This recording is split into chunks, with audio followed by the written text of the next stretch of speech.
تو دیکھیے آپ نے جو آخری جملے کہے میں اس سے زیادہ شروع ہو جاتا ہوں اس پہ پہلے کہ وہ لوگ جو کہتے تھے ایرانی وفد نہیں آ رہا، ایران نے انکار کر دیا، ایران نے کہہ دیا کہ ہم نہیں آ رہے، پھر یہ کہا گیا جے ڈی وینس نہیں آ رہے اور جے ڈی وینس وہ پہنچیں گے نہیں پاکستان، یہ سارے ڈالرز کی جنکار کے چکروں میں اور پاکستان سے دشمنی کا مظاہرہ کرتے رہے اور یہ ثابت کرنے کی کوشش کرتے رہے، کچھ اندرون خانہ اور باقی بیرون خانہ سارے مل کے ایک لائن پہ چلتے رہے، اور میں تو وہ ظفر اقبال صاحب کے صاحبزادے پہ حیران ہوں کہ وہ کیا کچھ کہتے رہے، لہذا میں تو ساری چیزیں سوچ کے پریشان تھا کہ یہ پاکستان کا جو بہترین امیج، اور بات صاحب یہ ذہن میں رکھیے گا، ابھی خالد فاروقی صاحب میرے بڑے بھائی جو گفتگو فرما رہے تھے کہ دیکھیے دنیا کے جس کونے میں بھی کوئی انسان موجود ہے وہ تشکر پاکستان کہہ رہا ہے، وہ شکریہ پاکستان کہہ رہا ہے، اس کی وجہ صرف جنگ کے اندر بعض ممالک اور بعض علاقوں کی ہلاکتیں نہیں ہیں، شہادتیں نہیں ہیں، نقصان نہیں ہے، بلکہ ایسی جنگ سے پوری دنیا کے جو معاشی معاملات بگڑ رہے تھے اور ہر ایک کی جیب پہ بوجھ پڑ رہا تھا، پہ بوجھ پڑ رہا تھا، لہذا اس ساری صورتحال میں ہر بندہ جو اس دنیا میں رہتا ہے کسی بھی کونے میں وہ پاکستان کا شکریہ ادا کر رہا ہے۔ میں بین الاقوامی شخصیات کی بات نہیں کر رہا، میں تجزیہ نگاروں کی بات نہیں کر رہا، میں وزرائے خارجہ کی بات نہیں کر رہا، میں سابق سفراء کی بات نہیں کر رہا، ڈپلومیٹس کی بات نہیں کر رہا، بلکہ میں ہر انسان کی بات کر رہا ہوں۔ اور خاص طور پہ دیکھیے اس پہ ایک اور بھی بات یہ یاد رکھیے گا کہ صرف خلیجی ممالک کے اندر 90 لاکھ سے 1 کروڑ ہندوستانی وہاں جابز کرتا ہے، وہ بھی ہمیں رام رام اور بھگوان سمجھ رہا ہے کہ یار پاکستان کی وجہ سے ہماری نوکریاں بچ رہی ہیں، ہمارے ماحول بچ رہے ہیں، ہمیں واپس نہ ہندوستان جانا پڑ جائے۔ اس ساری صورتحال میں میں تو یہی عرض کروں گا کہ پاکستان ایک درخشندہ ستارہ ہے، گوادر سے گہرے اور ہمالیہ سے بلند جو سفارتی محاذ پہ ہم آگے بڑھے ہیں نا، وہ ہم اپنے ہی علاقوں کا نام لے کے بتائیں گے کہ ہم کس قدر مضبوط بھی ہیں، اعصاب بھی مضبوط ہے، اور میک اور بریک کی بات بھی چل رہی ہے پوری دنیا کے بین الاقوامی جو میڈیا صاحب آپ ہمارے ساتھ ہی رہیے گا، آپ سے مزید ابھی بات ہوتی ہے۔ خالد فاروقی صاحب پلیز اپنی بات کو کنٹینیو کیجیے گا۔ جی، تو میں یہ عرض کر رہا تھا کہ فیض صاحب نے بالکل درست بات کہی، اور یہی باتیں ہم سب جانتے بھی ہیں، اور یہی ہمارے خیالات بھی اس وقت ہیں، سبھی کے خیالات یہی ہیں کہ پاکستان نے اصل میں جو کردار ادا کیا ہے یہ اصل میں اس کی ساکھ کا ایک معاملہ ہے، جس میں پاکستان کو اعتماد حاصل تھا چین کا، پاکستان کو اعتماد حاصل تھا امریکہ کا اور سعودی عرب کا اور ایران کا، اور جو فریقین باقی تھے ان سب کا اعتماد حاصل تھا۔ اس اعتماد کے سہارے پاکستان آگے بڑھا ہے، اور پاکستان نے اس لیے میں یہ کہنا چاہ رہا تھا کہ بعض واقعات دیکھیں نا، آپ ہیروشیما اور ناگاساکی کی بات کریں گے نا، تباہی ہوئی تھی، تو آنے والی صدیوں میں بھی اسے یاد رکھا جائے گا، آنے والی صدیوں میں ان لمحات کو بھی یاد رکھا جائے گا کہ کس طرح ایک تباہی بہت بڑی ہو سکتی تھی، اس کو روکا پاکستان نے۔ اچھا، تو اس میں آپ کبھی پرائم منسٹر شہباز شریف صاحب اور فیلڈ مارشل عاصم منیر صاحب کا پروفائل دیکھیں کیا ہے، ایک انٹرنیشنلی ایک پیس میکر کے طور پہ ان کا ایک پروفائل جو ہے وہ پوری دنیا میں ڈیولپ، بلکہ مجھے یاد ہے میں نے آج ایک جگہ پہ پڑھا، کسی نے اپنی ریسرچ کے بعد یہ بتایا ہوا تھا کہ گزشتہ 24 گھنٹوں کے دوران سب سے زیادہ جو سرچ کیا گیا ہے ان میں پاکستان، فیلڈ مارشل عاصم منیر، شہباز شریف صاحب اور اسلام آباد ٹاکس، یہ 1 ارب دفعہ، جی ہاں، 1 بلین ٹائم جو ہے سوشل میڈیا پر سرچ کے۔ اور اب گور اگر ہم آ جائیں کہ کیا ان مذاکرات کا نتیجہ نکلے گا، یقینی طور پر جو مطالبات دونوں طرف سے پیش کیے گئے، جو نکات دونوں طرف سے پوائنٹ سامنے آئے ہیں، ان میں سے بہت سے ایسے ہیں جو پورے نہیں ہو سکتے۔ امریکہ کی طرف سے جو پیش کیے گئے تھے مطالبات، وہ بعض ایسے ہیں جو کسی ملک کی داخلی خود مختاری جو ہے اس کو متاثر کرتے ہیں، اس لیے شاید وہ پورے نہ ہو سکیں۔ پر جو ایران کی طرف سے کچھ باتیں کی گئیں، ہو سکتا ہے کہ وہاں بھی رکاوٹ آئے۔ پاکستان کا اصل میں اس وقت کردار یہ ہے کہ وہ دونوں طرف سے کسی بات کو ٹوٹنے نہیں دے رہا۔ جی آپ دیکھیں نا کہ پچھلے کچھ عرصے میں جب یہ حملے ہو رہے تھے کہ امریکہ نے حملہ کیا تو ایران کو جوابی طور پہ اس کو اٹیک کرنا پڑے، تو جن بیسس پہ حملے ہو رہے تھے وہ یقینی طور پہ مسلمان ممالک تھے۔ وہاں پہ پاکستان نے ایک صبر کا ان کو بتایا کہ نہیں، ابھی حالات جو ہیں ان کو بہتر کیا جا سکتا ہے، وہ بہتر ہوئے ہیں۔ اور اب میرا اپنا یہ خیال ہے کہ اگر ایران کا ایٹمی پروگرام جس پر امریکہ کو پہلے اعتراض تھا، جس طرح وہ پہلے بات کرتے تھے، ایرانی قیادت کے لیے جس طرح انہوں نے مقابلہ کیا ہے، تھوڑا سا مشکل ہو گیا ہے کہ ان مطالبات کو ویسے ہی تسلیم کر لی جائے۔ میزائل پروگرام ہے تو ویسے ہی اس کو تسلیم کرنا تھوڑا سا مشکل ہو گیا ہے، اس پہ نیگوسیشن ہو سکتی ہے۔ اسی طرح جو باقی امریکہ دیکھیں نا ایران پر ایک الزام یہ لگاتا ہے کہ جی آپ کی پراکسیز ہیں, آپ مطلب یہ ہے کہ جو ایران کے اتحادی ہیں وہ ٹربل کریٹ کرتے ہیں. سو وہاں پہ کچھ چیزیں جو ہیں ان کو ڈسکس کیا جا سکتا ہے, اور ان کو نہ صرف یہ کہ امریکہ کی جو مطالبہ ہے تھوڑا اس کو پورا کیا جا سکتا ہے, بلکہ جو عرب ممالک ہیں خطے کے ان کے ان کا بھی ایک خیال رکھا جا سکتا ہے. اسی طرح ایران کا جو مطالبہ ہے وہ یہ ہے, میں اس کو بڑا حق بجانب سمجھتا ہوں کہ یہ جنگ بندی اگر آپ نے کرنی تھی, ہم نے کر لی, ایران نے کر لی, لیکن اگر آپ مستقل ایک جنگ بندی چاہتے ہیں تو ایک بنیادی شرط ہے کہ آپ دوبارہ ایران پر اس طرح جارحیت نہیں کریں گے. یہ بڑا جینون سا ایک مطالبہ ہے کہ اچانک اٹھیں, کسی ملک پر آئیں اور دھاوا بول دیں اور حملہ کریں, اور وہاں پہ آپ پھر جو کچھ بھی تباہی ہوئی ہے, ایران کے اندر بہت تباہی ہوئی ہے. جی بالکل. تو اس پہ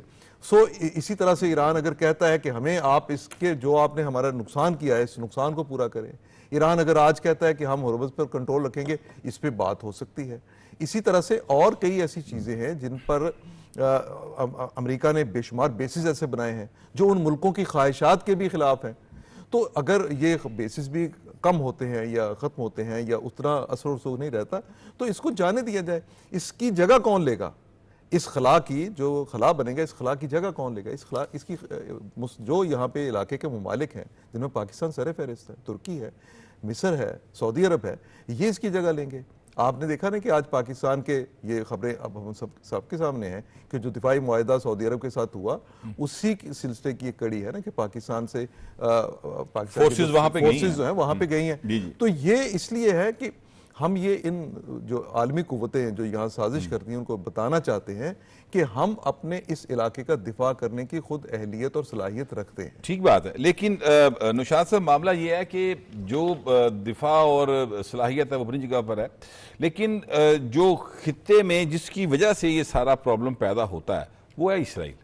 اب اسرائیل جو ہے وہ اپنی جگہ کے اوپر اپنی جو ایک سوچ ہے اس کے ساتھ اس کا پرائم منسٹر ابھی بھی کھڑا ہے, اور آپ نے دیکھا کہ لبنان کے اوپر انہوں نے حملہ کیا, اور جس کی وجہ سے یہ شک پیدا ہو گیا تھا کہ اب شاید مذاکرات نہ ہو. آپ کو یاد ہوگا. تو یہ چیزیں جب تک وہاں پہ سیٹل نہیں ہوگی تو آگے کیسے بڑھ سکتی ہیں؟ بسم اللہ الرحمن الرحیم. دیکھیں گوہر صاحب, سب سے پہلی بات جو سمجھنے کی ہے وہ یہ ہے, یہ ضروری نہیں کہ میری خواہش یا آپ کی خواہش سے چیزیں ڈرائیو ہوتی ہوں.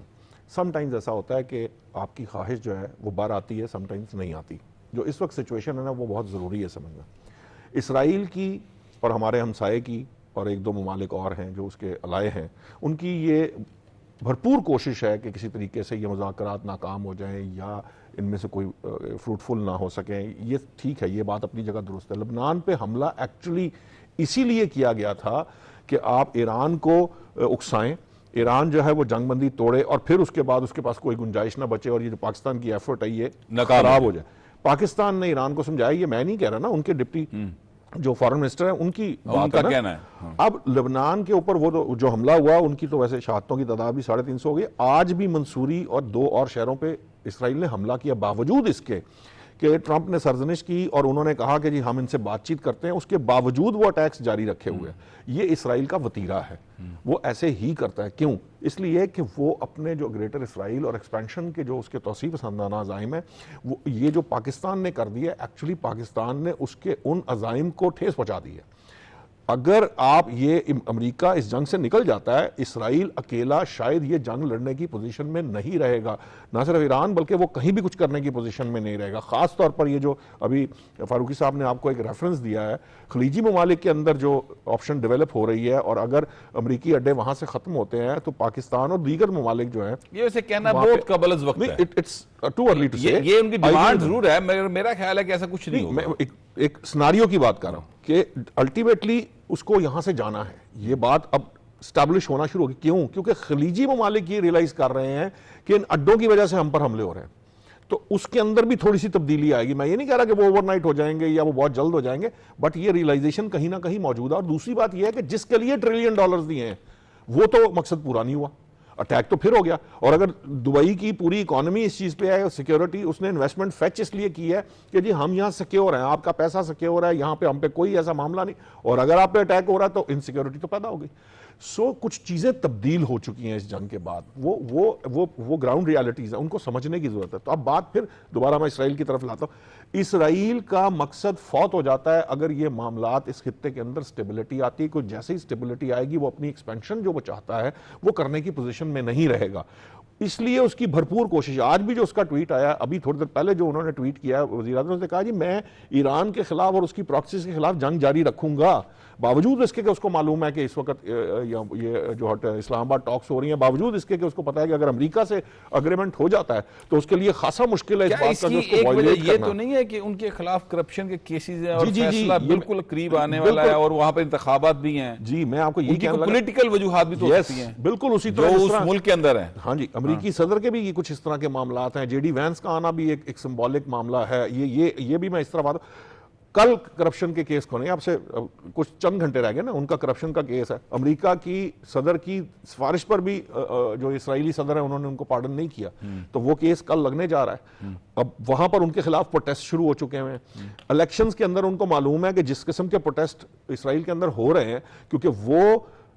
جو نیتن یاہو یا نیتن یاہو انتظامیہ ہے اس کو زائنسٹ کنسیڈر کرتے ہیں. جو جیوز ہیں وہ اپنے آپ کو زائنسٹ سے علیحدہ کر رہے ہیں, اور وہاں پر بھی جو اس وقت انٹرنل جو ان کے معاملات شروع ہو چکے ہیں, ان کے پروٹیسٹ شروع ہو چکے ہیں, وہ حد الوسع ان کی یہ کوشش ہے کہ نیتن یاہو ہر صورت کے اندر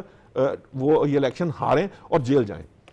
اور امریکہ میں بھی یہی بات کی جا رہی ہے کہ ٹرمپ کا مواخذہ ہو اور وہ پھر جو ہے وہ جو بھی معاملات ہیں وہ تو ابھی لمبا مقام ہے نا, وہ تو بہت دور ہے. یہ تو بالکل نزدیک آ گئی. ہاں جی, یہ نزدیک آ گئی بھی ہے, اور اس کے اندر یہ ہونا ہے. یہ ہونا اس لیے بھی ضروری ہے کہ بعض اوقات آپ یہ یاد رکھیے گا کہ اگر آپ بہت ساری جنگوں کو اور جنگوں کے بعد کے حالات کو جو لائبلٹیز ڈیولپ ہو جاتی ہیں نا, ان لائبلٹیز کو شیڈ کرنا بہت ضروری ہو جاتا ہے, ورنہ وہ پھر آپ اس کا برڈن اٹھانے کے قابل نہیں رہتے. اسرائیل نے اگر سروائیو کرنا ہے تو اس کے لیے بہت ضروری ہے کہ وہ نیتن یاہو کو پنش کرے. اچھا سجاد صاحب, یہ بتائیے گا, جیسے یہ کہہ رہے ہیں کہ جب لائبلٹیز آپ کے اوپر آ جاتی ہیں تو پھر ان کو ایک سائڈ پہ کرنا ضروری ہو جاتا ہے.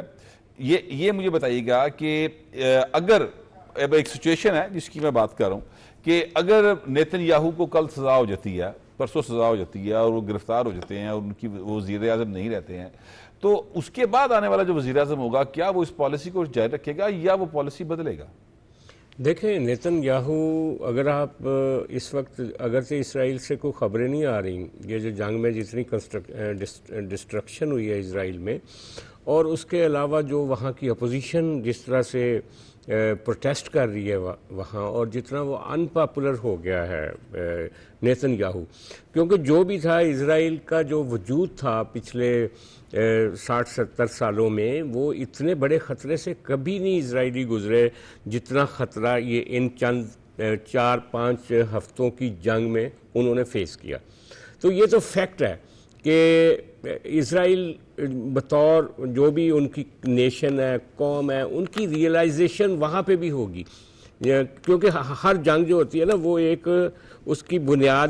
جو ہوتی ہے نا وہ اس کے اندر ایک ریئلائزیشن بھی آتی ہے کہ ہم نے کس طریقے سے اپنے وجود کو برقرار رکھنا ہے اس خطے کے دوسرے ملکوں کے ساتھ بقائے باہمی کا کوئی راستہ کیسے پیسفلی آپ نے ایک کرنا ہے. کیونکہ یہ تو حاکش ہے, رائٹ ونگ جو ہوتا ہے نا, جیسے مودی آپ کے پڑوس میں, جس طرح سے ایون پریزیڈنٹ ٹرمپ نے آ کے امریکہ میں جو نئی پالیسیز لے کر آئے, اسی طرح نیتن یاہو, اسی طرح اور بہت سارے لیڈر ہیں دنیا میں جو کہ جنہوں نے ڈیسٹیبلائز کیا انٹرنیشنل پیس کو. تو ان کے ملکوں میں, اپنے اپنے ملکوں میں بھی ایک جس کو کہتے ہیں نا کہ ایک چیک جو ہے وہ ضرور ہوگا, اور آنے والے دنوں میں میں نہیں سمجھتا اگر لیڈرشپ تبدیل ہوتی ہے اسرائیل کی تو وہ سیم مائنڈ سیٹ کے ساتھ ہوں گے. لیکن بٹ صاحب آپ یہ دیکھیں نا کہ یہ جو گفتگو ہو رہی ہے اس اتنی جنگ کے بعد, جو اسلام آباد میں جو گفتگو ہو رہی ہے, اس کو اگر آپ تجزیہ کریں, 79 کے بعد ایران اور امریکی پہلی دفعہ آمنے سامنے کسی ٹیبل پہ بیٹھے. جی ایسے ہی, یہ 79 کے بعد کا پہلا تاریخی واقعہ ہے. اور دوسرا یہ کہ یہ جو جنگ ہوئی ہے نا اسرائیل امریکہ ایران, یہ جنگ بھی بٹ صاحب ایک طرح کی منی ورلڈ وار تھی. وہ اس طرح سے کہ پیٹرول کی ساری دنیا میں کرائسس, اور پھر یہ کہ ایران نے کئی ملکوں کو, ملٹیپل ملکوں کو اٹیک کیا, یعنی وہ کوئی ایک ملک تک یا اسرائیل تک محدود نہیں تھی، اور اسرائیل بھی ملٹیپل ملکوں پہ اٹیک کر رہا تھا، لبنان سے لے کر حوثی باغیوں تک اور باقی ایران تک۔ تو آپ کو یاد ہوگا، شاید آپ نے پڑھا ہوگا 1947 میں سیکنڈ ورلڈ وار کے بعد جو پیرس پیس ٹریٹی ہوا تھا نا، اس کے بعد اگر کوئی معاہدہ اس طرح کا ہونے جا رہا ہے تو وہ اسلام آباد کا معاہدہ ہے، جو انشاءاللہ اسلام آباد پیس ٹریٹی یا اسلام آباد اکارڈ کے نام سے 2026 میں ہوگا۔ اور اس کے نتیجے میں یہ نوشاد صاحب نے درست کہا کہ لانگ رن میں مڈل ایسٹ کا سٹرکچر جو ہے نا، جیو پولیٹیکل سٹرکچر، اس میں بڑی تبدیلیاں آئیں گی اس معاہدے کے بعد۔ جواد فیض صاحب کی طرف چلتے ہیں۔ جواد فیض صاحب، یہ بتائیے گا کہ جو انڈین میڈیا ہے وہاں پر بہت زیادہ جو ہے رونا دھونا جاری ہے، ان کا رونا دھونا کب ختم ہوگا اور وہ اتنا رو دھو کیوں رہے ہیں؟ ان کا مودی اگر کچھ نہیں کر رہا تو وہ مودی کو روئیں، وہ ہمارے پیس ٹاکس کو نقصان بنانے کی کوشش کیوں کر رہے ہیں؟ بٹ صاحب میں آپ کی اجازت سے اس سے بعد میں آتا ہوں۔ ابھی جس طرح فاروقی صاحب نے اور پھر نشاط صاحب نے یہ بات کہی نا مشرق وسطیٰ کی، خلیجی ممالک کی، میں اس پہ ایک جملہ ضرور کہنا چاہتا ہوں۔ دیکھیے، اس کو بڑی حساسیت کے ساتھ اور میں ذمہ داری کے ساتھ یہ بات کہنا چاہ رہا ہوں کہ یہ اڈے فوری ختم نہیں ہو سکتے۔ اس کی وجہ کہ اگر اسرائیل گریٹر اسرائیل کے چکروں میں ہے تو پھر پاسداران ایران نام نہیں ہے، پاسداران انقلاب نام ہے، لہٰذا وہ گریٹر ایران کی بھی جو سوچیں ہیں نا، اس پہ بھی بند باندھنا چاہتی ہیں خلیجی ممالک اور اس پہ ریاستیں، لہٰذا ہمیں بڑی باریک بینی سے، بڑی حساسیت کے ساتھ، اور میں پہلے کہہ رہا ہوں کہ ذمہ داری کے ساتھ ہمیں یہ بات کرنی چاہیے کہ میں یہ سمجھتا ہوں کہ سارے وہ تو انقلاب جو ہے نا ان کے اپنے ملک کے اندر ہی ہے نا، اس کو آپ اس لفظ کی بنیاد پر آگے پھیلانے کی تو بات نہ کریں نا۔ دیکھیں، نہیں میں پھیلا نہیں رہا، اور اگر آپ دیکھیں اور 79 کی ابھی جس طرح سجاد صاحب نے بات کی ہے کہ 79 کے بعد اسی لیے پہلی دفعہ یہ مذاکرات ہو رہے ہیں کہ ہم وہ دیکھتے ہیں کہ ہر ملک نے اپنا ایک ایجنڈا سیٹ کیا اور اس کے بعد وہ جو تعلیمات ہیں اس کے مطابق سیٹ کیا، لہٰذا وہ عرب کنٹریز کو نہیں ہے برداشت سے، فرینکلی، لہٰذا چلے میں اس سے آگے نکلتا ہوں، اس سے آگے نکل جاتا ہوں۔ میں نے پہلے کہا کہ حساسیت اور ذمہ داری کے ساتھ، ہاں جی حساسیت اور ذمہ داری کا لفظ میں نے پہلے استعمال کیا اور میں ذمہ داری کے ساتھ ہی کر رہا ہوں۔ لہٰذا آپ نے جہاں تک ہندوستان کی بات کی ہے، دیکھیے ان کے سروں کے اوپر تو خاک اور چہرے پہ مزید خاک ملی جا چکی ہے پچھلے سال سے، جب پاکستان نے ان کو جو ہے وہ چاروں شانے چت کیا۔ اور بٹ صاحب آپ کو یاد ہوگا جب پہلگام کا واقعہ رچایا گیا نا، تب وہاں پہ جے ڈی وینس موجود تھے جنہیں دورہ اپنا مختصر کر کے فٹافٹ وہاں سے جانا پڑا، اور آج وہی جے ڈی وینس ہیں جو پاکستان میں موجود ہیں، مذاکرات میں شریک ہیں، اور یہ بھی ان کے لیے تلملا اٹھنے کے لیے بہت زیادہ اہم ہے۔ پھر یہی جنگ جو ایران کے اوپر جارے بنا امریکہ اور اسرائیل، لہٰذا اس سے 2 دن پہلے نریندرا مودی تو نیتن یاہو کے ساتھ کھڑا تھا اور وہ یہ کہہ رہا تھا کہ ہم تو فتنۃ الخوارج کی بھی پشتی بانی کریں گے، ان کے پیچھے بھی کھڑے ہیں، افغانستان کو ہم نرم آرمی ڈیلز بھی دیں گے اور سستی آرمی ڈیلز بھی دیں گے۔ لہٰذا یہ وہ ساری باتیں ہیں کہ جتنے خواب تھے، جتنے نعرے تھے، جتنے دعوے تھے، جتنی گفتگو تھی، اور اس پہ جب پانی پڑا ہے، بلکہ پانی نہیں، میں کہتا ہوں تیل پڑ گیا ہے۔ دنیا میں تیل کم ہو گیا، ہندوستان پہ تیل زیادہ پڑ گیا، اور وہاں کے حالات دیکھ لیجئے، وہاں کے سیاستدان، وہاں کے بیوروکریٹس، وہاں کے سابق ڈپلومیٹس جو ہے، سفراء جو ہے، وہ بھی کس قسم کی گفتگو کر رہے ہیں۔ اور خود آپ نے دیکھا ہوگا کہ کئی ایسے میڈیا ہاؤسز کے اینکر جو تل ملا اٹھے اور چیزیں اٹھا کے پھینک رہے ہیں کہ یہ ہے ہندوستان، کہ آج تک پاکستان کے حوالے سے بٹ صاحب، میرے بھائیوں جتنے بھی بیٹھے ہوئے ہیں، کہ آج تک انڈیا نے سب سے زیادہ جو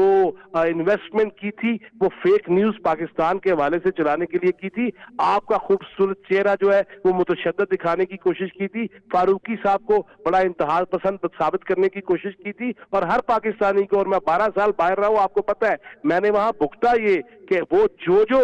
ڈس انفارمیشن پھیلاتے تھے ہم نے برداشت کی وہاں پہ بیٹھ کے، لیکن آج وہ واحد موقع ہے. اور میں نے پہلے بھی یہ کہا تھا کہ 1965 کی جنگ تو ہم نے نور جہاں کی زبانی سنی تھی، ہم نے پچھلے سال جنگ جیتی ہوئی خود دیکھی ہے پہلی دفعہ زندگی کے اندر. یہ ریکارڈ کے اوپر ہے اور یہ آنے والی جتنی بھی نسلیں ہیں اس کو دیکھتی رہیں گی. جواد فیض صاحب آپ کا بہت شکریہ. خالد فاروقی صاحب، یہ جو میں نے انڈین میڈیا کی بات کی، میں نے ایک کلپ دیکھا انڈین میڈیا کا، اور اس میں ایک صاحب جو ہیں وہ یہ فرما رہے تھے کہ ہمیں تکلیف کہتے ہیں یہ ہے کہ پاکستان میں یہ پیس ٹاکس کیوں ہو رہی ہیں. اگر یہ پیس ٹاکس وہ کہتے ہیں دبئی میں ہوتی، تہران میں ہوتی، لنڈن میں ہوتی، پیرس میں ہوتی، ہمیں کوئی تکلیف نہیں تھی. ہمیں تکلیف یہ ہے کہ پاکستان میں کیوں ہو رہی ہے. تو وہ بڑا کھل کے نا انہوں نے یعنی اس بات کا اعتراف کر لیا ہے کہ ان کو تکلیف یا دکھ یا درد یہ ہے کہ پاکستان بازی کیوں لے گیا. اچھا دیکھیے، انڈین میڈیا کی دیکھیں دو شکلیں اس وقت سامنے آ رہی ہیں. ایک وہ میڈیا ہے انڈیا کا جو پاکستان کے خلاف زہر اگلتا ہے، وہ اگلتا ہی رہتا ہے. ان کا کام ہی یہ ہے، وہ ان کے کرائے کے ٹٹو ہیں، وہ یہی کام کرتے ہیں. لیکن ایک انڈیا کا سوشل میڈیا بھی، اور وہ جو بڑے سینئر لوگ ہیں وہاں پہ وہ ہیں جنہوں نے مودی کو ایکسپوز کیا ہے کہ بھئی تم نے انڈیا کو کس طرح آئسولیٹ کر دیا ہے. سو جو انڈیا کی آئسولیشن ہے اور جو مودی حکومت کی ناکامی ہے، اس کو انڈیا کا میڈیا اس کو دکھا رہا ہے، اس کو ایکسپوز بھی کر رہا ہے. اور انڈیا میں تقسیم ایک پیدا ہوئی ہے بہت بڑی، اور جو فیلئر ہے اس مودی حکومت کا وہ ساری انڈین قوم کے سامنے آیا ہے. اور آپ اس کے اثرات دیکھیں گے کہ جس طرح پاکستان کو پہلے میں نے کہا نا کہ پاکستان کو کہا جاتا تھا کہ عالمی طور پہ تنہا کرنے کی کوشش کی جا رہی تھی یا ناکام کوششیں ایسی ہوتی تھیں، آج وہی انڈیا جو ہے وہ خود سے آپ کو ایک آئسولیشن کا شکار نظر آتا ہے. لیکن میں اب آپ کو دو باتیں جو ہے نا بڑی وہ یہ کہنا چاہوں گا کہ اس جنگ کے دوران بھی ہم نے دیکھا ہے اور اس جنگ کے بعد بھی ہم دیکھیں گے کہ دنیا کے جو 3 ممالک ہیں، ایک تو جہاں پہ ٹرمپ خود امریکہ میں ہیں، انہوں نے نسل پرستی، منافرت کی سیاست، اپنی سپرمیسی کی بات انہوں نے کی. یہی پالیسی اسرائیل کے اندر نیتن یاہو کی اور اس کی نسل پرست حکومت کی ہے. جو اس حکومت پہ نسل پرستی کا الزام لگتا ہے، باقاعدہ طور پہ اس کو ڈکلیئر کیا جانا چاہیے، اقوام متحدہ میں ڈکلیئر کیا جانا چاہیے. وہ اس کی نسل پرستی ایک موقع پر نہیں بار بار ثابت بالکل ٹھیک. اس کا کوئی ایک سٹیپ آپ یہ بتائیں نا جو انصاف پر مبنی ہو، کوئی ایک سٹیپ ایسا جو کسی ذمہ دار ریاست کا سٹیپ ہو. انہوں نے وہاں پہ جو اسرائیلی حکومت ہے، ایک تو اس نے جس طرح غزہ میں فلسطینیوں کا خون بہایا، جو شہادتیں کی، جس طرح اس نے لبنان پر حملہ کیا، جس طرح اس نے ایران پر حملہ کیا. اسرائیل کی بنیاد نسل پرستی ہے. اچھا اب لیکن یہ بات ذہن میں رکھیں کہ اب وہاں پہ فار رائٹ ایلیمنٹ جو ہے بڑھ رہا ہے. یہ جو نیتن یاہو جس کو کرپشن میں سزا ہو جائے، لیکن نیتن یاہو کی جو مقبولیت ہے وہاں پہ ان ایلیمنٹس کے اندر جو کہ نفرت کی سیاست اور انتہا پسندی کی سیاست کہتے ہیں، ان میں اس کا گراف بڑا ہے. پازیٹیو یہ چیز نہیں ہے. جو نیگیٹو سب سے بڑی چیز ہے وہ یہ ہے کہ اس خطے کو اسرائیل کی اس نفرت انگیز سیاست کی وجہ سے پھر انتہا پسندی کی طرف یہ خطہ جائے گا. اسی طرح سے اس کو جو ایک دوسرا انتہا پسند مل گیا اپنا اتحادی، وہ مودی کی شکل میں مل گیا. دیکھیں نا، یہ تینوں کی پالیسی ایک جیسی ہے. اچھا یہ خالد فاروقی سے بتائیے گا کہ اب اسرائیل کے ساتھ تو ظاہر ہے نہ ایران کے سفارتی تعلقات ہیں نہ پاکستان کے تعلقات ہیں، ہم تو ان کو مانتے ہی نہیں. ہمارا تو پاسپورٹ پہ لکھا ہوا ہے بالکل کہ یہ پاسپورٹ جو ہے وہ ہر ملک کے لیے ہے سوائے اسرائیل کی. بڑی کلیئرٹی کے ساتھ لکھا. اب معاملہ یہ ہے کہ یہ جو مذاکرات ہو رہی ہے امریکہ اور ایران کے درمیان ہو رہے ہیں،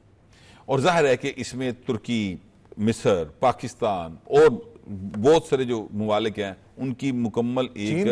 چین سب کی ایک حمایت حاصل ہے ان مذاکرات کو. اب سے کچھ دیر پہلے جو نیتن یاہو کا ایک بیان آیا ہے جس کا نوشاد صاحب نے بھی تذکرہ کیا تھا، اس نے کہا جی وہ تو ایران کے اوپر حملہ کرے گا، وہ تو فائٹ کرے گا.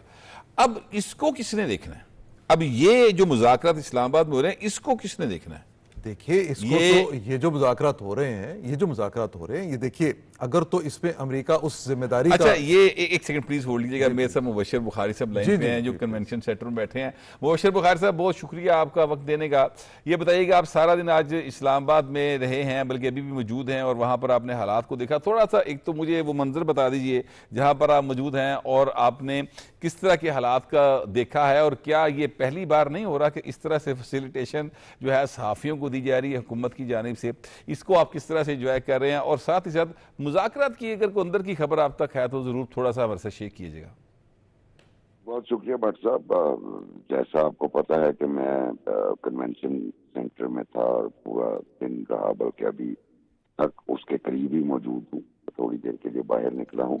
بڑا ہی شاندار ارینجمنٹ تھا. ایک تو مطلب میں نے اس طرح کا ارینجمنٹ پہلے نہیں دیکھا. بہت ساری میں نے کانفرنسز اٹینڈ کی ہیں, اسلام آباد میں بھی کی ہیں اور جگہوں پہ بھی کی ہیں. بڑا ہی شاندار وہاں اس کے لیے جو ہمارے منسٹر ہیں وزیر اطلاع جناب عطا اللہ تارڑ صاحب, وہ تو پھر باقاعدہ تحسین کے مستحق ہیں. جی بالکل بالکل. جو بھی ارینجمنٹ ہوئے ہیں وہ یقیناً انپریسیڈنٹڈ ہے اور تحسین کے مستحق ہیں منسٹر صاحب. اور وہاں پہ جو لطف کی بات یہ ہے کہ اتنا شاندار ماحول تھا کہ ایک ہال میں ملٹیپل چینلز کے لوگ اپنے پروگرامز بھی کر رہے تھے, لائیو پروگرام. یعنی ایک ہال کے اندر سے اگر 3-4 مختلف ڈیسک پہ بندے بیٹھے لائیو پروگرام کر رہے ہیں تو مطلب وہاں پہ ڈسپلن, نظم سب, اور پھر فیسلٹیز یعنی انٹرنیٹ انتہائی سموتھ, فون بڑے اچھے کام کر رہے ہیں انٹرٹینمنٹ کے لیے, چائے کافی اور لنچ بڑا شاندار, بڑا ہی نفیس قسم کا. اور سب سے اہم بات یہ کہ ڈسپلن, اور یہ پہلی دفعہ اس طرح دیکھنے میں آیا ہے. یہ تو وہ تھے ارینجمنٹ جو میڈیا کے لیے کیے گئے. دوسری جانب آپ کو پتا ہے کہ دونوں ڈیلیگیشن کے ساتھ بھی میڈیا گروپس آئے تھے, یعنی ایران سے اور امریکہ سے. وہ چلے گئے سرینا ہوٹل. اب اگر میں آپ کو تھوڑا سا مذاکرات کا جو ہے احوال بیان کروں تو جب یہ لینڈ کیے ہیں اس کے بعد جو ہے ملاقاتیں ہوئی ہیں پرائم منسٹر کے ساتھ دونوں وفود کی, اور پھر اسی دوران جو ہے جو ان کی ٹیکنیکل ٹیم ساتھ تھی جو درجنوں لوگوں پہ محیط ہیں. تقریباً اگر دیکھیں تو وہ 150 کے قریب لوگ بنتے ہیں. ان کی جو ہے پاکستانی حکام کے ساتھ ملاقاتیں سیپریٹ ہوتی رہیں اور ان کی طرف سے پرپوزل ہم ایکسچینج کرتے رہے اور وہ پھر پرپوزل اوپر پہنچاتے رہے. یعنی ایک بڑا ہی سسٹمیٹک قسم کی یہ نیگوسیشنز تھی. اور جب ان کا انیشیل شکل سامنے آئی تو اس کے بعد اس پہ مزید ڈسکشن ہوئی, اور پھر یوں ہوا جو کہ ان یوزل تھا کہ ایک خوفناک وار ہے, اس میں خوفناک تباہی ہوئی ایک ملک کی. اس ملک نے ریٹیلیٹ کیا, لیکن ان دونوں ممالک کے لوگ جو ہیں وہ اکٹھے بیٹھ کے ایک کمرے میں اور ان کی گفتگو جاری ہوئی, شروع ہوئی. اور وہاں پہ ہماری لیڈرشپ بھی موجود تھی سازش کے طور پہ, فیلڈ مارشل صاحب موجود تھے, ان کے ساتھ ٹیکنیکل سٹاف اسسٹ بھی کر رہا تھا. اور پھر اسی دوران ہی ڈنر کیا گیا, اور ورکنگ ڈنر, اطلاعات ہیں کہ ورکنگ ڈنر ہے, لیکن وہ جس طرح کا بھی ڈنر تھا وہ ڈنر ہوا اور انہیں کھانا کھایا. اور کھانا کھانے کے بعد اب جو ہے وہ تیسرا راؤنڈ چل رہا ہے ٹاکس کا. تیسرا راؤنڈ چل رہا ہے. تیسرا راؤنڈ چل رہا ہے اگر دیکھا جائے, یعنی ٹیکنیکل ٹیم سے کے بعد جو فرسٹ راؤنڈ تھا وہ ٹیکنیکل ٹیمز کا تھا. سیکنڈ راؤنڈ جو ہے وہ جو ڈیلیگیٹ یعنی میجر جو لیڈرشپ آئی ہے. مبشر بخاری صاحب یہاں پر میں آپ سے یہ چھوٹا سا ایک ضمنی سوال کروں گا کہ اگر تیسرا راؤنڈ چل رہا ہے تو اس کا مطلب ہے کہ کچھ بہتری کی امید ہے جو اتنی لمبی بات چیت ہو رہی ہے. جی بالکل, بہتری کی امید اپنی جگہ پہ بالکل موجود ہے. یہ جو آپ نتنیاہو کے بیانات کی بات کر رہے ہیں, اور بھی بڑی سازشیں ہو رہی ہیں کہ یہ کامیابی نہ ہو, لیکن تیسرا راؤنڈ انڈیکیٹ کرتا ہے کہ کہیں نہ کہیں جو ہے وہ بل بھی موجود ہے اور پاکستان اس کو ڈرائیو بھی کر رہا ہے آگے کی جانب. اور میں یہاں پہ بتا دوں انڈیکیشن اس طرح کی آ رہے ہیں کہ یہ تیسرے راؤنڈ کے بعد چونکہ دونوں نے ٹریول کیا ہے, لمبا ٹریول امریکنز نے کیا ہے, ایرانیز نے بھی 4-4.5 گھنٹے کا ٹریول کیا ہے, تو اگر یہ بات نہیں بنتی تو اس کو وہ کل تک ڈیفر کر دیا جائے. یہ بھی پرپوزل اپنی جگہ پہ موجود ہے. ہو سکتا ہے ہمیں کل دوبارہ ہی ایکٹیویٹی کرنی پڑے, اور کل تک یہ پرولونگ ہو جائے، اس کے کافی اسٹرانگ چانسز۔ مبشر بخاری صاحب بہت شکریہ، آپ نے اپنا وقت دیا۔ یہ خالد فروخی صاحب آپ اپنی بات کو ذرا کمپلیٹ کیجئے، پھر میں اگلا سوال بھی کرتا ہوں۔ دیکھیے جو میں بات کہہ رہا تو آپ نے بلکہ اس میں ایک بات کی تھی کہ اگر اسرائیل جو ہے وہ جارحیت دوبارہ کرتا ہے، دیکھیے اصل معاملہ یہ ہے کہ یہ امریکہ مذاکرات کی طرف کیوں آیا ہے؟ مذاکرات کی طرف آنے کی ایک بڑی وجہ یہ بھی بنی کہ ایک تو اس کو مکمل اپنے مقاصد میں کامیابی نہیں ملی، دوسرا امریکہ کے اندر ایک انٹرنل پریشر بیلڈ ہوا ہے۔ یورپ نے امریکہ کا ساتھ دینے سے انکار کر دیا، نیٹو نے امریکہ کا ساتھ دینے سے انکار کر دیا، کون سا ملک امریکہ کے ساتھ کھڑا ہوا ہے؟ ایک سوچ یہ پائی جاتی ہے کہ اسرائیل کی خاطر اور اسرائیل کے ناجائز اقدامات کی خاطر، اسرائیل کے ناجائز اقدامات کی خاطر آپ کس حد تک اپنی فوجوں کو لڑوائیں گے اور کتنی دنیا میں تباہی کریں گے۔ میرا خیال ہے کہ امریکہ کے اندر ایسی سوچ اب جو ہے نا زیادہ یہ میچور ہوگی۔ اچھا، اور لیکن ساتھ ایک جو کام میرے خیال کے مطابق ایران کو کرنے کی ضرورت ہے وہ یہ ہے کہ جو حملے اسرائیل کی طرف سے ہوئے اور جو امریکہ کی طرف سے ہوئے، اور اس نے ایران نے اپنی پالیسی کے طور پر امریکی بیسز کو نشانہ بنایا، اور جہاں نشانہ بنایا وہاں وہ علاقے تھے مسلمان ممالک کے، خلیجی ممالک کے۔ اگر پیرالل ایک ایسی پالیسی ایران اختیار کرے کہ جو کانفیڈنس بلڈنگر کے طور پر ہو، کہ ایران اپنے ان مسلمان دوست ممالک، ہمسایہ ممالک کو یہ یقین دلائے کہ ہم مستقبل میں آپ کے بارے میں کوئی منفی جذبات نہیں رکھتے، تو اس کا مطلب پھر یہ ہوگا کہ وہاں سے ایسے ہی خیر سگالی کی ایک بات ہوگی جیسے سعودی عرب اور ایران کے درمیان پاکستان نے کروائی۔ یہ رول پاکستان یہ پلے کر سکتا ہے، اور یہ ممالک خود ڈائریکٹ بھی ڈائلاگ کے ذریعے کر سکتے ہیں۔ ضرورت اس بات کی ہے کہ اس ریجن میں جتنے مسلم کنٹریز ہیں ان کے درمیان جو انتشار کی یا نا اتفاقی کی یا لڑائی جھگڑے کی بات ہے اس کو ختم کیا جائے۔ دیکھیں نا، خلیجی ممالک کی قوت کم ہے، اس کم قوت کو وہ اس کے نتیجے میں یقینی طور پہ وہ خوف کا شکار بھی ہو جاتے ہیں ملک، کہ کوئی دوسرا ملک فوجی اعتبار سے طاقتور ہے تو وہ ان کے خلاف کارروائی یہاں پہ ایران اگر وہ ایک کانفیڈنس دیتا ہے اپنے ان ہمسایہ ممالک کو، تو میرے خیال کے مطابق یہ بھی ایک چیز ایسی ہوگی جو اسرائیل کو فیوچر میں کسی جارحیت سے روکے گی۔ آپ کا مطلب ہے کہ امن قائم کرنا صرف بڑی طاقت کا کام نہیں ہے، بلکہ یہ ریجن کے ممالک کا اور ریجن کے ممالک کا ایک دوسرے سے جتنا، دیکھیں مسلم امہ ہونے کے ناطے پھر میں یہ بات کہوں گا جتنا ایک دوسرے کے ساتھ تعاون رہے گا اتنا زیادہ بالکل یہ ایران کو ایک پیرالل پالیسی اس وقت ڈائلاگ کا ایک پروسیس جو ہے ان خلیجی ممالک کے ساتھ شروع کرنا چاہیے۔ آپ دیکھیں کہ سعودی عرب کے ساتھ ابھی بھی ایران کے ڈائلاگ ہو رہے ہیں، پاکستان کے تھرو ہو رہے ہیں یا ڈائریکٹ بھی ہو رہے ہیں، دونوں ملکوں کے وزرائے خارجہ کے بات چیت ہوئی، ابھی یہ باقی ممالک جو ہیں ان کے ساتھ بھی کریں، ان کو بھی کرنے چاہیے، بالکل ہونا چاہیے۔ اچھا نشاط صاحب، یہ اب تیسرا راؤنڈ جاری ہے جیسا کہ مبشر بخاری صاحب نے بتایا، تو اس کا مطلب یہ ہے کہ جو ول ہے اس معاملے کو حل طے کرنے کی اور معاہدہ کرنے کی اور امن قائم کرنے کی، وہ دونوں طرف موجود ہے، تو اسی وجہ سے مذاکرات جو ہیں وہ تیسرے راؤنڈ میں چلے گئے۔ یقیناً میں یہ دو باتیں پچھلی بات سے جڑی ہوئی کر لوں۔ کالباف صاحب نے انڈائریکٹلی یہ بات جو فاروقی صاحب جس کا حوالہ دے رہے ہیں نا وہ انہوں نے کی ہے،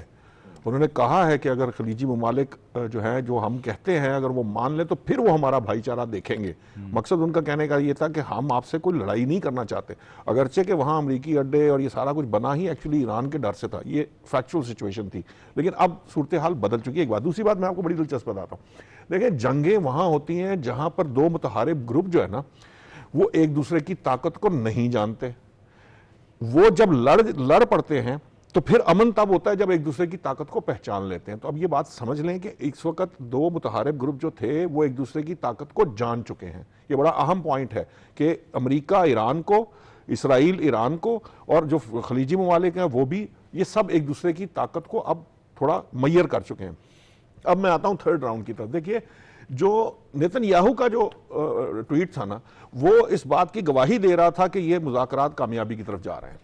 اس کو یہ دوبارہ باور کرانا پڑ رہا ہے دنیا کے سامنے کہ جی میں جنگ جاری رکھوں گا، وہ یہ کوشش کر رہا ہے، اگرچہ کہ اگر امریکہ جو ہے وہ جب اس پہ مان لیتا ہے، اسرائیل اگر باز نہیں بھی آتا تو وہ اپنے لیے گڑھا خود کھودے گا، کیونکہ دین وہ اس پوزیشن میں نہیں ہے. اگر امریکہ اسرائیل کی پشت پر نہیں ہے تو اسرائیل نہیں کر سکتا. ایرانی میزائلوں نے یہ بتا دیا, یہ ثابت کر دیا کہ اگر امریکہ نہ ہو تو پھر اسرائیل جو ہے نا وہ کچھ بھی نہیں کر سکتا. بالکل ٹھیک بات. لیکن یہ باتیں وہ اس لیے کر رہا ہے, ایکچولی یہ وہی ڈر ہے جو اس کے اندر سم ویئر اس کے پاس جو انفارمیشن پہنچ رہی ہوگی کسی بھی رستے سے. آپ کو پتا ہے وہ ایک بہرحال امریکہ کے ساتھ وہ ان ٹچ ہے اور بات چیت یہاں سے امریکہ کے ساتھ ہو رہی ہے, ظاہر ہے. تو ان مسلسل رابطوں کی وجہ سے اسے کہیں نہ کہیں یہ مذاکرات کامیاب ہوتے نظر آ رہے ہیں. اور اب تک کی جو اطلاعات آ رہی ہیں وہ یہی ہیں کہ کچھ معاملات کے اوپر تو کنسنسس ہو چکا. اور ہم یہ بھی جانتے ہیں کہ جب آیت اللہ خامنہئی کی شہادت ہوئی اس حملے سے پہلے جو بہت سارے معاملات ہیں بقول جو عمان کے وہ ہیں وزیر خارجہ وہ طے ہو چکے تھے. اس کے بعد حملہ ہوا. اب جو جنگ کے بعد یعنی یہ مجلس طاقت کی ایک دوسرے کی اس کے بعد کے جو معاملات ہیں جس میں آبنائے ہرمز ہے یا خلیجی ممالک کا یہ جو تھریٹ کی بات ہے کہ ہم پہ یہ تھریٹ ختم ہو, ایران کی یہ بات ہے کہ ہم پہ جو ہے وہ دوبارہ حملہ نہ ہو, جاریت نہ ہو, ان معاملات پہ بات چیت چل رہی ہے. تو میری نظر کے اندر یہ قوی امکانات اس چیز کے موجود ہیں کہ جو پچھلی باتیں ری وزٹ ہو کے, کیونکہ ایران کے تو دیکھیں وہاں فتویٰ موجود ہے کہ ہم نے ایٹمی ہتھیار نہیں بنانا, لیکن میرا خیال معاملہ شاید کہیں جو ایران کے لیے سیاد صاحب کسی جگہ پر پرابلم شاید ہو. مجھے اب ظاہر ہے میں مذاکرت کے اندر کی خبر نہیں رکھتا ہوں, سچی بات یہ ہے. میں تو ایک اندازہ لگا رہا ہوں کہ جو مطالبات سامنے ہیں اس میں آبنائے ہرمز کا کنٹرول جو ہے وہ شاید انٹرنیشنل قوتوں کو کچھ اس طرح سے کر کے دینے کی بات ہے. اور ساری دنیا اس بات کو جانتی ہے اور خود ایران کو اس بات کا علم ہے کہ آبنائے ہرمز ہی وہ جگہ ہے, وہی پوائنٹ ہے جس کی وجہ سے ساری دنیا ڈسٹرب ہوئی اور اس معاملے پر توجہ دینے کی طرف وہ آئے ہیں. تو کیا آپ کے خیال میں یہ جو معاملہ ہے اس پر کوئی کچھ لوگ کچھ دو ہو سکتا ہے؟ میں آپ کی گفتگو کو تھوڑا سا آگے بڑھاتا ہوں کہ یہ جو آبنائے ہرمز ہے اس کی وجہ سے دنیا ڈسٹرب تو ہوئی ہے, لیکن آبنائے ہرمز ہی ایک وجہ ہے جس کا کنٹرول امریکی نہیں لے سکے. اس نے جاپان سے کوریا سے مدد مانگی, کوئی بھی نہیں آیا. اور آبنائے ہرمز کا کنٹرول جو ایرانی کنٹرول ہے اسی کی وجہ سے امریکہ جو ہے وہ مذاکرات کی ٹیبل پہ بھی آیا, کیونکہ وہ جو عالمی معیشت تھی اس کو گلے سے پکڑ لیا تھا ایران نے. اچھا, لیکن یہ میں آپ کو خوشخبری دے سکتا ہوں کہ 4 پوائنٹ, 2 پوائنٹ ایران کے اور 2 پوائنٹ امریکہ کے, یہ مان لیے جائیں گے آج ہی رات تک, اور کل اس کے اوپر شاید کچھ اور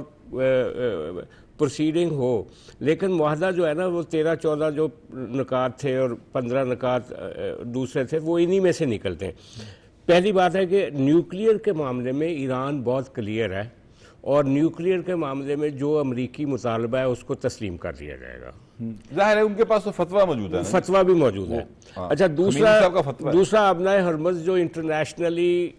ٹرمپ یہ چاہتا ہے کہ جو حملے سے پہلے آبنائے ہرمز کا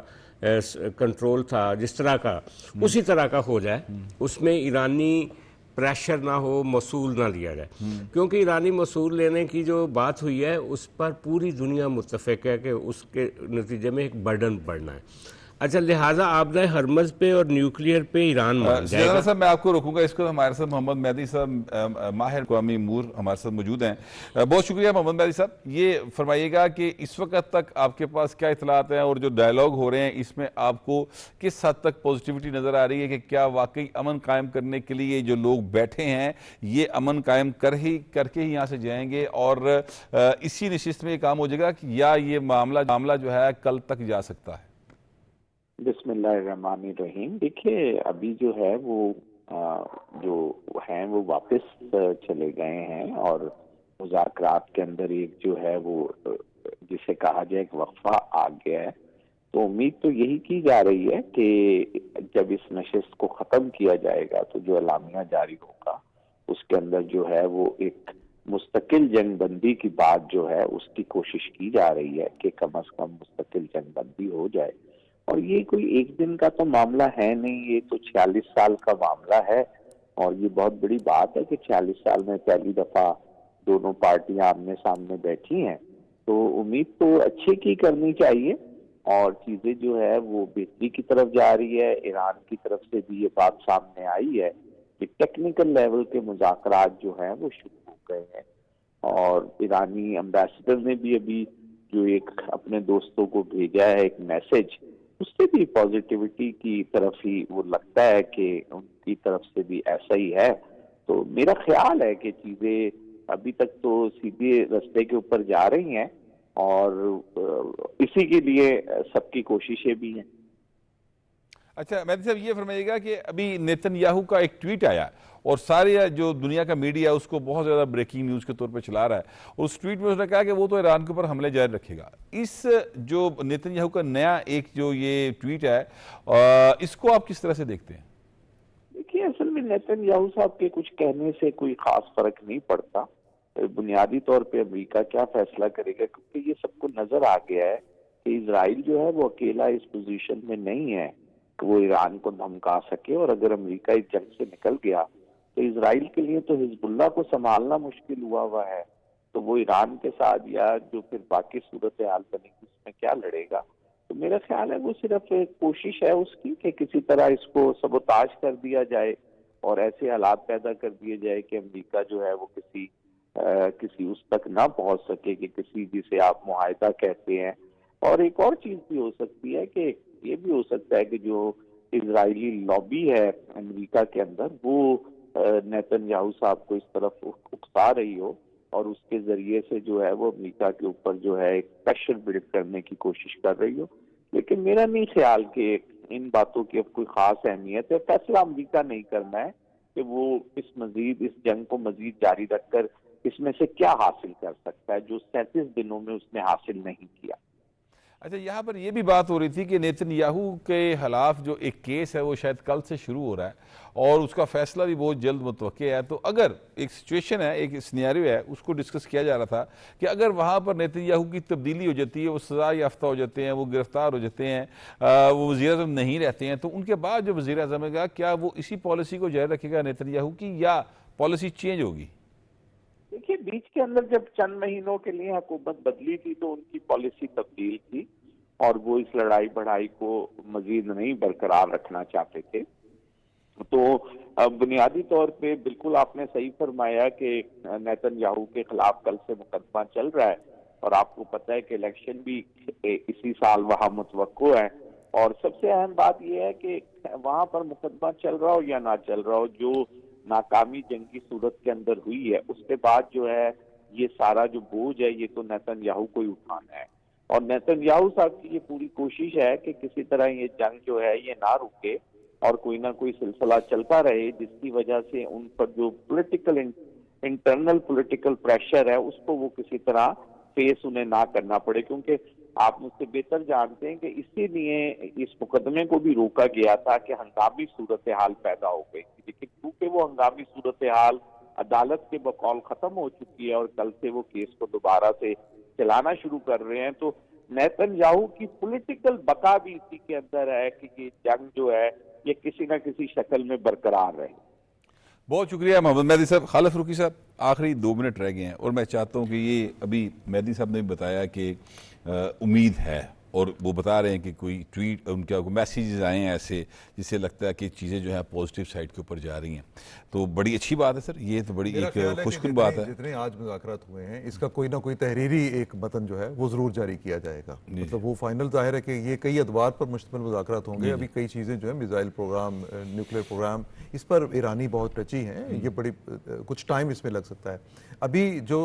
آبرہ ہرمز والا معاملہ ہے اس میں ہمیں ایک بات پہ کلیئر ہونا چاہیے، یہ امریکہ کا صرف مطالبہ نہیں ہے، عالمی قانون اس بات کی اجازت نہیں دیتا کہ آپ جو قدرتی راستہ ہے اس میں آپ رکاوٹ کھڑی کریں، عالمی قانون اس کی اجازت، ایران بھی جانتا ہے یہ بات، ایران نے یہ جو اقدام کیا یہ جنگی اقدام ہے، اس جنگی اقدام کو وہ واپس لے سکتا ہے۔ اسی طرح سے ایران کو جس چیز کی فوری ضرورت ہے اور امریکہ کو کرنا چاہیے، جو اس کے ایسٹس انہوں نے فریز کیے ہوئے ہیں ان میں سے کچھ ایسٹس اس کو بحال کر دی، یہ ایرانی نیوز ایجنسی کی خبر بھی ہے کہ تقریباً $6 بلین کے جو ایسٹس ہیں وہ پہلے مرحلے میں بحال ہو سکتے ہیں، اور باقی جب یہ چیزیں جو ہیں جیسے جیسے آگے بڑھیں گی، میرا خیال ہے کہ جو مذاکرات کا پروسیس شروع ہونا ہے اس نے دیا ہے اس جنگ میں ایک گیپ،